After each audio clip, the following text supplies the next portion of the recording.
আসসালামু আলাইকুম। আজ আমি আপনাদেরকে ভাতের চাল আর ডিম দিয়ে লেটকা খিচুড়ি রান্না করে দেখাবো। অনেকে আবার এটাকে নরম খিচুড়ি নামে চিনেন। যে নামে চিনেন কিংবা ডাকেন না কেন, খিচুড়িটা খেতে কিন্তু অসম্ভব মজা। তাহলে ভিডিওটি শুরু থেকে শেষ পর্যন্ত দেখতে থাকুন। খিচুড়ি রান্না করার জন্য আমি এখানে 1 কাপ পরিমাণ ভাতের চাল নিয়েছি। এই চালটা দিয়ে কিন্তু আমরা ভাত রান্না করে খাই, আর এটাই নিয়েছি খিচুড়ি রান্না করার জন্য। আপনারা যে ভাতের চালটা খান না কেন সেটা দিয়ে কিন্তু এই খিচুড়িটা রান্না করে নিতে পারবেন। ভাতের চালটা বাটির মধ্যে নিয়ে নিব। সাথে দিয়ে দিব 1/2 কাপ পরিমাণ মসুর ডাল, 1/3 কাপ দিয়ে দিচ্ছি মুগ ডাল। আর এই ডালটাকে কিন্তু আমি ভেজে নিয়েছি। ডাল চাল সবকিছু আমি এভাবে একটু মিশিয়ে নিব।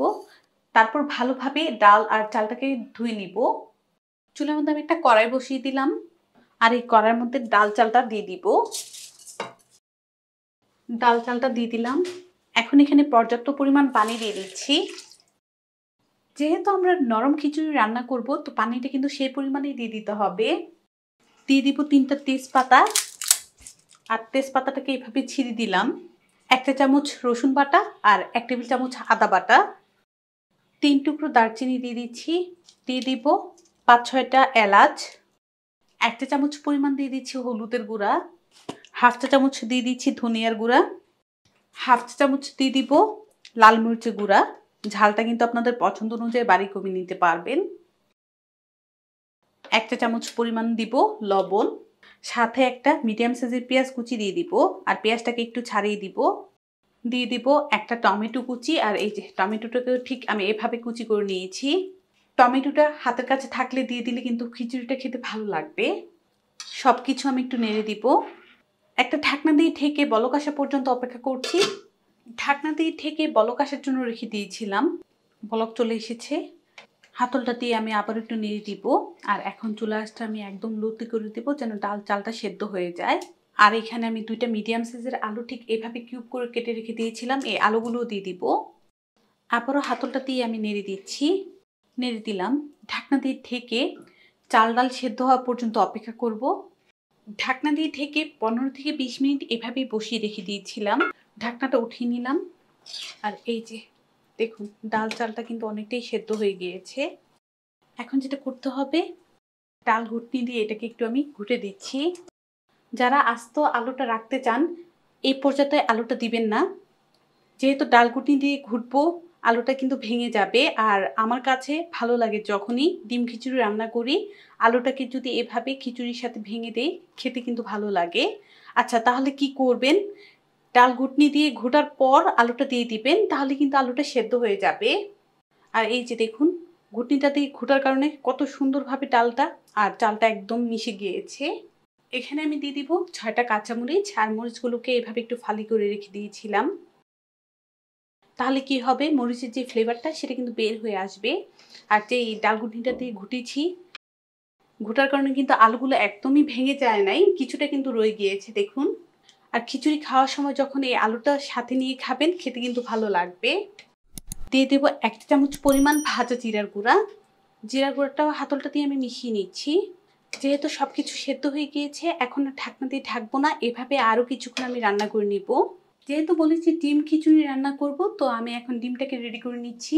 চুলার মধ্যে আমি একটা ফ্রাই প্যান বসিয়ে দিলাম। এই ফ্রাই প্যানের মধ্যে দিয়ে দেবো 1 টেবিল চামচ পরিমাণ রান্নার তেল। তেলটা কিছুটা গরম হওয়ার জন্য রেখে দিব। তেলটা যখন কিছুটা গরম হয়ে যাবে, এখানে আমি 3টা ডিম দিয়ে দিব। একটা স্প্যাচুলাটা দিয়ে এভাবে নেড়ে ডিমগুলোকে একটু ছোড়া করে নিব। 3টা ডিমকে ভেঙে এভাবে একটু ঝুরি করে নিলাম।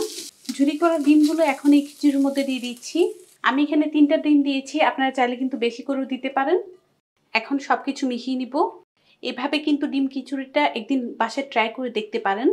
অনেক সময় কিন্তু হাতের কাছে কিছুই থাকে না রান্না করার জন্য, আর রান্নাটা নিয়ে খুবই টেনশনে থাকি। বাসায় যদি ডিম থাকে তাহলে কিন্তু আর কিছুই লাগবে না, এভাবে ডিম খিচুড়ি রান্না করে খেয়ে নেওয়া যাবে। আচ্ছা, খিচুড়িটার জন্য এখন আমি বাগারটা রেডি করে নিব। যে প্যানের মধ্যে ডিমটা ভেজেছি, এই প্যানের মধ্যে 2 টেবিল চামচ পরিমাণ রান্নার তেল দিয়ে দিব। তারপর দিয়ে দিব 1 চা চামচ পরিমাণ আস্ত জিরা। এভাবে জিরা দিয়ে যদি ফোড়নটা দেন, তাহলে কিন্তু খেতে ভালো লাগবে। সাথে দিয়ে দিব 5টা শুকনা মরিচ। এখন এগুলোকে আমি কিছুক্ষণ ভেজে নিব। জিরা আর শুকনা মরিচগুলো তেলের সাথে কিছুক্ষণ ভেজে নিলাম। একটা বড় সাইজের রসুন কুচি আর একটি বড় সাইজের পেঁয়াজ কুচি দিয়ে দিব। এই রসুন আর পেঁয়াজটাকে আমি কিছুক্ষণ ভেজে নিচ্ছি। পেঁয়াজ আর রসুন কুচিটা তেলের সাথে কিছুক্ষণ ভেজেছি, আর এই যে ব্রাউন কালার চলে এসেছে। এখন আমি বাগারটা দিয়ে দিব।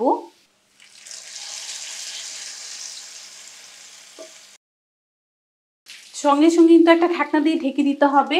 বাগার দেওয়ার পর ঢাকনা দিয়ে ঢেকে আমি 5 মিনিট এভাবে রেখে দিয়েছি। তাতে করে কি হবে, বাগারের যে সুন্দর ফ্লেভারটা সেটা কিন্তু খিচুড়ির মধ্যে ছড়িয়ে যাবে। আর কি সুন্দর একটা স্মেল আসতেছে। একদিন যদি বাসায় এভাবে ডিম খিচুড়িটা রান্না করেন, এটার ফ্যান হয়ে যাবেন। এখন আমি কিছু দিয়ে দেবো এখানে ধনিয়া পাতা কুচি। হাতের কাছে থাকলে দিবেন, না হলে স্কিপ করে নেবেন। আবার আমি একটু নেড়ে দিচ্ছি। আর লবণটা কিন্তু আমাদের চেক করা হয় না এখনো, ওই যে ফার্স্ট টাইম লবণ দিয়েছি সেটাই কিন্তু আছে। লবণটা আমি চেক করে দেখছি। এখানে আমার আরও হাফ চা চামচের মতো লবণ লাগবে, তো এটা দিয়ে দিব। লবণ দেওয়ার পর হাতলটা দিয়ে সব কিছু আবারও আমি মিশিয়ে দিচ্ছি। গরম গরম কিন্তু লেটকা খিচুড়ি রেডি। বৃষ্টির দিনে কিন্তু এই লেটকা খিচুড়িটা খেতে ভালো লাগে। আর আমার কাছে তো বিশেষ করে বৃষ্টির দিনে খিচুড়ি খেতে ভালো লাগে। কার কার আমার মতো এই লেটকা খিচুড়িটা বৃষ্টির দিনে খেতে ভালো লাগে অবশ্যই কমেন্টসের মাধ্যমে জানাবেন। খিচুড়িটা কিন্তু আমাদের রেডি। এখন আমি এটাকে নামিয়ে নিব। গরম গরমে খিচুড়িটাকে আমি পরিবেশন করে নিচ্ছি। কত মজার একটা খিচুড়ি হয়েছে, বাসায় ট্রাই করলে বুঝবেন। আশা করছি আমার এই নরম খিচুড়ির রেসিপিটি আপনাদের ভালো লেগেছে। ভালো লাগলে অবশ্যই একটা লাইক দিবেন, চ্যানেলটাকে সাবস্ক্রাইব করবেন। সবাই ভালো থাকবেন, সুস্থ থাকবেন, আমার জন্য দোয়া করবেন। আল্লাহ হাফেজ।